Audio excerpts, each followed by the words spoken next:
Good morning. Now I'm a big fan of slotted cars and I am a huge fan of the Nissan Skyline R32 GTR. So of course I was over the moon when I found out Slotted were releasing a Nissan Skyline GTR. Now there's been a couple of liveries that have come out to date, but here we have a white kit. This sadly isn't mine. This has been bought for the club I race at. It's going to be built up as a club car for an event we're running next year, or for a series we're running next year. So yeah, I'm going to start from scratch with this one. I'm going to need to decide what kind of livery to put on it. I've had some ideas. First off, I really wanted to do the Richard Scaife Aussie touring car livery, the red, white and blue. However, I have it on good authority that Slotted are actually going to be releasing that livery next, so it seems pointless going through the effort of trying to recreate that when it's just going to be made by Slotted afterwards. Other liveries I really like are obviously the multicoloured HKS livery, although I'm also really hoping that one day that might get released. So thinking about it, I think I'm probably going to do something that didn't necessarily race, something a bit more of a fancy livery.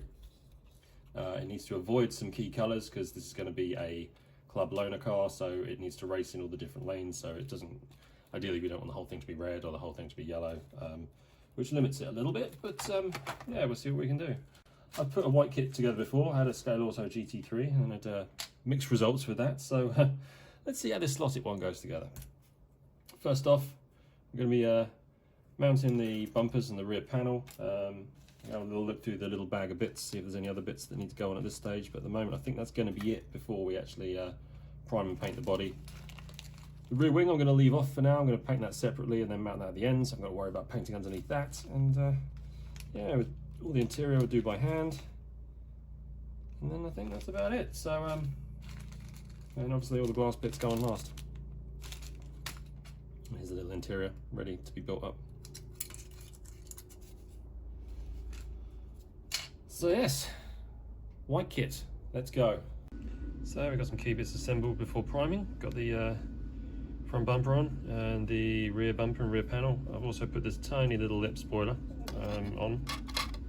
So that's all we're going to assemble before we get the priming done and all the paintwork done at least. And these little bits as well, got the rear spoiler and these little headlight inserts, so they're going to get a coat of primer as well. Headlights will get painted by hand, and then the spoiler will get a coat of the body colour before getting attached on the back.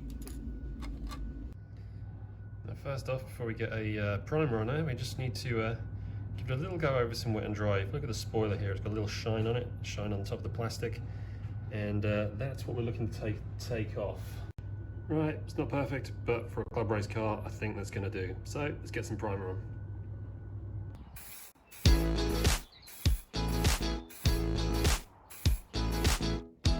Right, I've made some decals, as you can see. This is my first attempt at printing decals at home.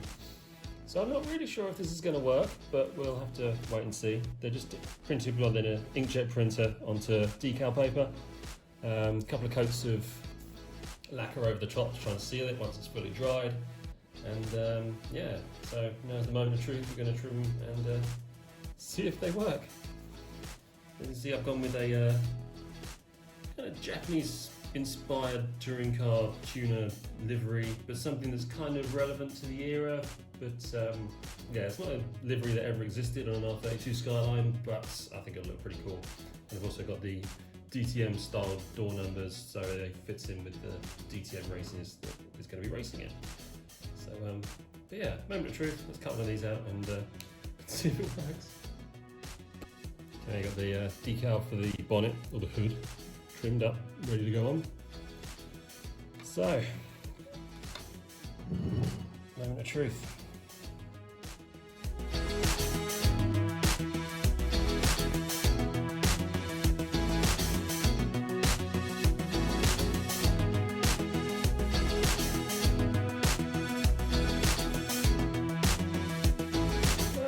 Success. Not perfect by any means. And these decals really aren't very flexible. You see they're struggling to form over the little curve on the bonnet there. They're also not very sticky. But that's what you get for homemade stuff, I guess. But we'll keep going, see how it comes out. Oh, we're starting to make some progress. Got the big side decals on, got the bonnet one on, got these little ones at the back, the little airband ones. It's going okay. It's not perfect by any means, but I don't know, these decals just aren't that flexible and they're not that sticky. So doing large areas like this and like this with lots of colour prints on it doesn't seem to work very well with these. They don't form to the shape of the body very well, whereas these little leather ones, they go on really well. Also, I think I could have prepared the body a bit better. I probably should have put down a little bit of gloss on the body first, so it's kind of got a smoother surface to go to rather than going on the unglossed paint. But I don't know, for a first attempt, I think we're getting there. We're going to get some body numbers on and a few little other sponsors, and then yeah, let it try and see. You know what? For a first attempt at actually printing my own decals, I'm actually quite pleased with that.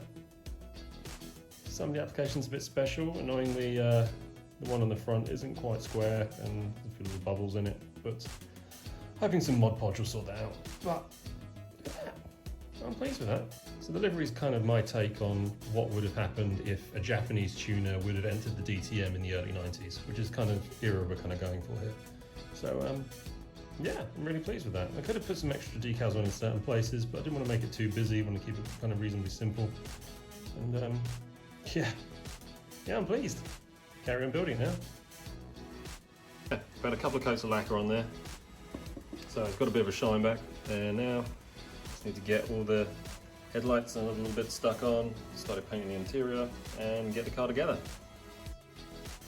Interior's done. Brushed it a little bit, not my finest work, but I think it'll do. Intercooler done. I think in an ideal world this should have been fitted to the bumper before the bumper was fitted to the car, but I'm pretty sure I could squeeze it in there when it's connected, so